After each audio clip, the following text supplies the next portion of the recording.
নমস্কার। জয় শ্রী গণেশ। স্বাগতম আপনাদের প্রত্যেককে আজকের বিশেষ পর্বের অনুষ্ঠানে।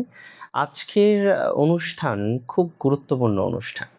আজকে মূলত আমরা আলোচনা করব যে রাশিটিকে নিয়ে। রাশিটি নিশ্চিতভাবেই সিংহ, সিংহ রাশি।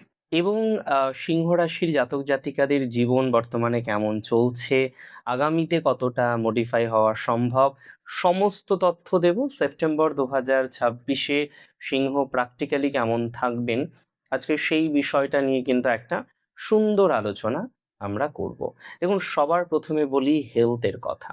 15ই আগস্টের পর মানে 17ই আগস্ট রবি সক্ষেত্রস্থ হয়েছেন 1 বছর পর। আর সেপ্টেম্বরের প্রথম 15 দিন তার সক্ষেত্রস্থ অবস্থান, তারপরে তার মিত্র রাশিতে অবস্থান, দুটো বিষয়ই অত্যন্ত শুভ।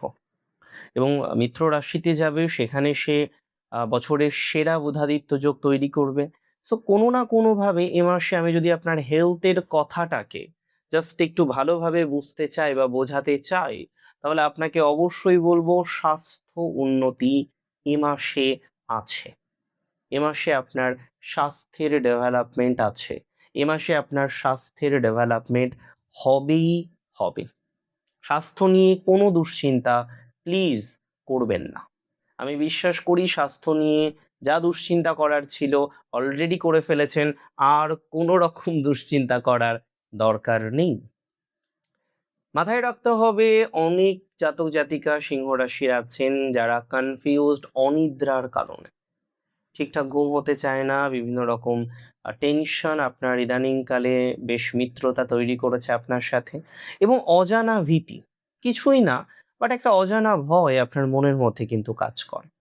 আপনি মাঝে মাঝে সেই ভীতি কেন হচ্ছে সেটার খোঁজার চেষ্টা করেও সেই ভীতির অ্যাকচুয়াল কারণ আপনি কিন্তু অনুসন্ধান করতে পারছেন না। আমি আপনাকে সিম্পলি বলতে চাই, যারা ভীতির কারণ অনুসন্ধান করতে পারছেন না, কেন বারবার আপনার এই ভীতি আসছে, কেন বারবার আপনি এই কনফিউজড হচ্ছেন, আপনি কিন্তু সঠিক একটা রাস্তা পাচ্ছেন না। আমি আপনাদের জানিয়ে দিতে চাই, যাদের ভীতির কারণ প্রপারলি অনুসন্ধান করতে সত্যিই সমস্যা হচ্ছে, তাদের কিন্তু ভীতিটাই আস্তে আস্তে চলে যাবে। এই মাসটি, সেপ্টেম্বর মাস, তো মহাপরিবর্তনের মহামাস। এই মাসে আপনার দ্বিতীয় পতি তুঙ্গস্থ হবে, রাশির অধিপতি সক্ষেত্রস্থ থাকবে, তৃতীয় পতি সক্ষেত্রস্থ হবে। প্রত্যেকটি বিষয়ে না অনেকটা পজিটিভ ভাইবস আসবে। ফাইন্যান্স নিয়ে সিংহ রাশির সময়টা অত্যন্ত শুভ। 7ই সেপ্টেম্বরের পর দ্বিতীয় পতির তুঙ্গস্থ অবস্থান, 17ই সেপ্টেম্বরের পর দ্বিতীয় পতির সাথে রাশির অধিপতির সহ অবস্থান আপনার ফাইন্যান্সিয়াল ডেভেলপমেন্টকে নিশ্চিতভাবেই রিপ্রেজেন্ট করে। তাই একটা কথা বলতেই হয়, যারা অর্থনৈতিকভাবে এখনো পর্যন্ত পিছিয়ে আছেন, যারা অর্থনৈতিকভাবে এখনো পর্যন্ত খুব একটা স্টেবল হতে পারছেন না, তারা আর্থিক সচ্ছলতা পাবেনই পাবেন। আর্থিক সফলতার জায়গা আসবেই আসবে, কনফার্মলি আসবে। আর্থিক দিক থেকে একটা শাইন করার মতো প্রবাবিলিটি আমরা লক্ষ্য করতে পারছি। আর্থিক শাইনিং আপনার জীবনচক্রে আসবেই আসবে, এই শিওরিটিটা জেনে রাখুন। এই অ্যাসিউরিটিটা আমি আপনাকে দিলাম, এটা জেনে রাখুন। শাইন করার প্রবাবিলিটি আপনার এবার বৃদ্ধি পেতে চলেছে। সিংহ রাশির জাতক জাতিকাদের ক্ষেত্রে যাদের অর্থনৈতিক জায়গা নিয়ে সত্যিই সমস্যার মধ্যে ছিলেন, তারা নিজেরা কিন্তু এবার বেটার জায়গায় আসতে পারবেন। এবং কনফার্মেশন দিলাম, যাদের পাওনা টাকা আটকে আছে, টাকা পয়সা আসতে চাইছে না, হাতে টাকা আসছে না, তারা ইমপ্রুভমেন্টের জায়গাটা পাবেন, এটুকুর কনফার্মেশন দিতে পারি, বা এটুকু অ্যাসিউরিটি আমি আপনাদের প্রোভাইড করছি। স্বাস্থ্য সংক্রান্ত বিষয় নিয়ে যেমন পজিটিভ, তেমন পজিটিভ ফাইন্যান্স, অ্যান্ড তেমনটাই পজিটিভ 2রা সেপ্টেম্বর থেকে আপনার যোগাযোগের ক্ষেত্র। তাহলে আজকে যাদের কমিউনিকেশন প্রবলেম হচ্ছে, সঠিক যোগাযোগ করতে পারছেন না, গভর্নমেন্ট যোগাযোগ করতে চলেছেন, সেখানেও দেখছেন বারবার বাধার মুখে পড়ছেন, তার মানে যোগাযোগ হয়েও হচ্ছে না, বাধা আসছে, নানা রকম বাধার মধ্যে পড়তে হচ্ছে, এবং এটি আপনাকে না বেশ যন্ত্রণা দিচ্ছে। তাহলে আজকে যারা বারবার বাধার মুখবর্তী হচ্ছেন, বারবার বাধার মধ্যে পড়ছেন, বারবার চিন্তার মধ্যে পড়ছেন, বা বারবার অশান্তির বাতাবরণটা তৈরি হয়ে যাচ্ছে, তারা এবার রিল্যাক্স হতে পারবেন, অনেকটাই শাইন করতে পারবেন। তবে একটা বড় প্রবলেম ইদানিংকালে আপনাদের বেশ পিছু নিয়েছে, সেটা হলো ফ্যামিলি প্রবলেম। আগে ফ্যামিলি প্রবলেম ছিল, বাট এতটা কিন্তু ছিল না। ইদানিংকালে কিন্তু আপনার ফ্যামিলি প্রবলেমটা তুলনামূলকভাবে বেশি। এই কথাটা তো অস্বীকার করার কোনো জায়গা নেই যে আগে ফ্যামিলি প্রবলেম কিন্তু আপনার এতটা ছিল না। এখন যেভাবে ফ্যামিলি প্রবলেমটা পাচ্ছেন, এই ফ্যামিলি প্রবলেম আগে আপনি কখনোই সেইভাবে পাননি। And that is very true. আমি আপনাকে খুব কনফিডেন্স নিয়ে বলছি, ফ্যামিলি প্রবলেমটাও আপনার মিনিমাইজ হবে। তবে ফ্যামিলি প্রবলেমের ক্ষেত্রে প্রথমে একটা ধাক্কা বা আঘাত আসতে পারে। কবে আসতে পারে? ওই অ্যারাউন্ড আমি আপনাকে একটা টাইমিং বলে দিচ্ছি, ১৮ই সেপ্টেম্বরের পর। কেন বলুন তো? দেখুন, 4th এর লর্ড, চতুর্থ ভাবের অধিপতি, তিনি দ্বাদশে যাচ্ছেন।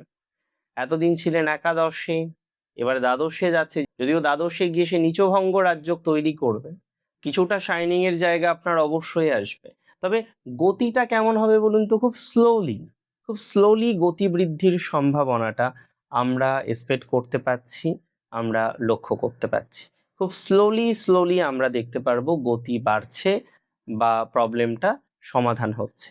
অ্যাকচুয়ালি 18 তারিখের পরে হট করে একটা বাধা বা সমস্যা বাড়তে পারে। তারপরে ধীরে ধীরে সেই বিষয়টা সমাধান হওয়ার দিকে যাবে। যারা এডুকেশন নিয়ে বেশ চিন্তিত, পীড়িত, উচ্চশিক্ষা নিয়ে ভাবছেন কিন্তু এগোতে গিয়ে বারবার বাধার সম্মুখীন হচ্ছেন, তারা নিশ্চিতভাবে ডেভেলপমেন্ট পাবেন। উচ্চশিক্ষায় যাদের বাধা বেশি, উচ্চশিক্ষায় যাদের নেগেটিভিটির জায়গাটা বারবার আসছে, তারা পজিটিভ ফলাফল পাবেন, এটুকু দায়িত্ব নিয়ে বলতে পারি। উচ্চশিক্ষার জায়গাটা কিন্তু তুলনামূলকভাবে ভালো। উচ্চশিক্ষার ক্ষেত্রে অন্তত একটা বিশাল বড় সমস্যা আপনার জীবনচক্রে আসবে বলে আমি অন্ততপক্ষে মনে করি না। আমি উপরন্তু মনে করি উচ্চশিক্ষার ক্ষেত্রে যাদের অ্যাকচুয়ালি বাধা রয়েছে, তারা ইভেনচুয়ালি আরো ডেভেলপমেন্ট করতে পারবেন বা শাইনিং করার মতো যে অবকাশগুলো থাকে, সেটা অনেকটা বেশি লক্ষ্য করতে পারছি। ফাইন্যান্স নিয়ে অতিরিক্ত দুশ্চিন্তা না করে শিক্ষা নিয়ে ভাবুন, এবং উচ্চশিক্ষার ক্ষেত্রে যদি মনে হয় না ফাইন্যান্সের কারণেই উচ্চশিক্ষা হচ্ছে না, তাহলে পুনরায় ভাবার প্রয়োজনীয়তা আছে বলে আমি অন্ততপক্ষে মনে করি। সিংহ রাশি, ইভেন যারা বিদেশে রয়েছেন কর্মরত অবস্থায় বা বিদেশে যেতে চান, তাদের জন্য এই ট্রানজিট, এবং এখানে বলে রাখি আপনাদের দ্বাদশে জুপিটার, দ্বাদশে বৃহস্পতি আছেন, এবং জুপিটার কিন্তু এক্সাল্টেড। জুপিটার আছেন তুঙ্গ, একে তো তুঙ্গ, তার উপরে সে উদিত হলেন। সো দুটো কম্বিনেশনে আপনার জন্য মোরাললেস শুট। দুটো কম্বিনেশনের কারণেই বিদেশ যাওয়া রিলেটেড যে ইভেন্ট বা ঘটনাগুলো থাকে, তাতে আপনার সফলতাটা আরো বেশি বাড়বে। বিদেশ যাওয়া রিলেটেড বিষয়ে অগ্রগতির মাত্রাটা বাড়বে, এটুকু শিওরিটি দিলাম। তাহলে দ্বাদশে বৃহস্পতি এক্সাল্টেড, বিপরীত রাজ্য তৈরি করেছে, উদিত হয়েছে সবে সেপ্টেম্বর মাসে। বিদেশ সংক্রান্ত বিষয়ে একটা ভালো সাইন আপনারা করতে পারবেন। সেপ্টেম্বর মাসে বিদেশ সংক্রান্ত বিষয়ে একটা ভালো অগ্রগতির জায়গা আপনারা করতে পারবেন। সেপ্টেম্বরে বিদেশ রিলেটেড ম্যাটারে আপনার ডেভেলপমেন্ট নিশ্চিতভাবেই লক্ষ্য করা যায়।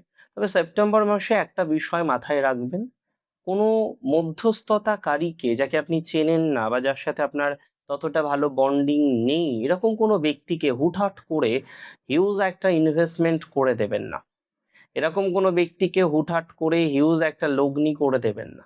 এরকম ব্যক্তিকে হুটহাট করে হিউজ লগ্নি করলে কিন্তু বিপদে পড়বেন। এরকম ব্যক্তিকে হুটহাট করে আর যাই করেন, হিউজ লগ্নি করবেন না, করলেই বিপদে পড়বেন, that is for very sure.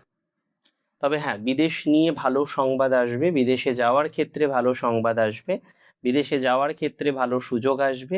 বিদেশ রিলেটেড বিষয়ে আপনার ডেভেলপমেন্টটা নিশ্চিতভাবেই দেখতে পাচ্ছি। বিদেশ রিলেটেড বিষয়ে আমি মোর অর লেস আশাবাদী যে আপনারা বিদেশে যেতে পারবেন, বা বিদেশ রিলেটেড আপনার যে স্বপ্নটা আপনি দেখেছেন, আপনি যে পরিকল্পনাটা আপনি করেছেন, সেটা কিন্তু সার্থক হবে বলে আমি মনে করছি। পারিবারিক ক্ষেত্রের বাধাটা এ মাসে 100% কমে যাচ্ছে। বিদেশ যাত্রার ক্ষেত্রে শুভ সংযোগ রয়েছে। নতুন করে ধার দেওয়া, লোন দেওয়া, এগুলো একটু বুঝে করবেন। যারা পার্টনারশিপে ব্যবসা করেন, এই সময়টা কিন্তু খুব সেফটি মেনটেন করতে হবে। পার্টনারশিপ বিজনেসে অসুবিধার জায়গা কিছুটা দেখতে পাচ্ছি। পার্টনারশিপ বিজনেসে কিছুটা ডিস্টারবেন্সের জায়গা দেখতে পাচ্ছি। পার্টনারশিপ বিজনেসে খুব বুঝে নিয়ে খেয়াল করে চলতে হবে এই সময়। যদিও চাকরির জায়গাটা নতুন করে ভালো হচ্ছে, যাদের চাকরি ছিল কিন্তু চাকরি চলে গেছে, কোনো কারণে এখন আর চাকরির সাথে সংযুক্ত আপনি নেই, একটা কথা মাথায় রাখতে হবে, আপনারা যারা চাকরি করেন, হ্যাঁ, চাকরি করতেন বেটার টু সে, চাকরি চলে যায় তারপর থেকে অনেক রকমের প্রবলেম চলছে, তাদের না পুনরায় ওই পজিটিভ ভাইবসটা আমি দেখতে পাচ্ছি। মানে অ্যাটলিস্ট আর যাই হোক, চাকরি নিয়ে এবার একটা শান্তি, চাকরি নিয়ে একটা শান্তির আবহাওয়া আপনারা কিন্তু তৈরি করতে পারবেন। চাকরির বিশেষ উন্নতির যোগ রয়েছে, চাকরির বিশেষ ডেভেলপমেন্টের যোগ রয়েছে। চাকরি করতেন, চাকরি নেই তারা যেমন পেয়ে যাবেন, যারা চাকরি করছিলেন এখন একটু সমস্যা চলছে, তাদেরও কিন্তু বিশেষ গ্রোথ হওয়ার সম্ভাবনা দেখতে পাচ্ছি। আর যাই হোক, চাকরি নিয়ে একটা স্বস্তি বা একটা শান্তি আপনার আসবেই আসবে, এটুকু শিওরিটি আমি আপনাকে দিলাম। ইভেন যাদের হাতে চাকরি নেই, যারা আজকে বেকার, তাদের ক্ষেত্রে ইমপ্রুভমেন্টের প্রবল সম্ভাবনা আমি লক্ষ্য করতে পারছি। বেকারত্বের জ্বালা থেকে আপনারা অনেকে মুক্ত হতে পারবেন, এটুকু ভরসা নিজের উপরে রাখুন, একটু আমার উপরেও রাখুন। বেকারত্বের যন্ত্রণা থেকে, বেকারত্বের জ্বালা থেকে আপনি নিজেকে অনেকটা মডিফাই করে চলতে পারবেন, এটুকুর কনফার্মেশন আমি আপনাদের দিচ্ছি, বা এটুকুর কনফার্মেশন আমি আপনাদের বলছি। পিতামাতা গুরুজনদের ক্ষেত্রেও অগ্রগতির জায়গা প্রচুর আছে, বিশেষ করে তাদের হেলথ। অনেকেই আছেন পিতামাতা গুরুজনদের হেলথ নিয়ে প্রচন্ড পাজেলড, বেটার ফল পাবেন। যারা এমএনসিতে জব করেন, যারা কর্পোরেটে আছেন, টেকনিশিয়ান হিসেবে রয়েছেন, টেকনিক্যাল এডুকেশন হিসেবে কন্টিনিউ করছেন, তাদের ইমপ্রুভমেন্টের জায়গা প্রচুর পরিমাণে দেখলাম। টেকনিক্যাল বিষয়ে যারা রয়েছেন তাদের প্রচুর পরিমাণে গ্রোথ দেখলাম। টেকনিক্যাল ম্যাটার নিয়ে অগ্রগতি হবেই হবে, এটুকু শিওরিটি আমি আপনাদের দিচ্ছি, বা এটুকু শিওরিটি আমি আপনাদের রাখতে বলছি। ইভেন যাদের আজকে পিআইপি বেঞ্চ হলো, তারাও দেখবেন পজিটিভ ফলাফলটা পাবেন। পিতামাতার সাথে ভালো সম্পর্ক রাখুন। অনেকেই খুব কনফিউজড, শনির একটা অষ্টমা চলছে, তাতেই এত টেনশন করলে হবে?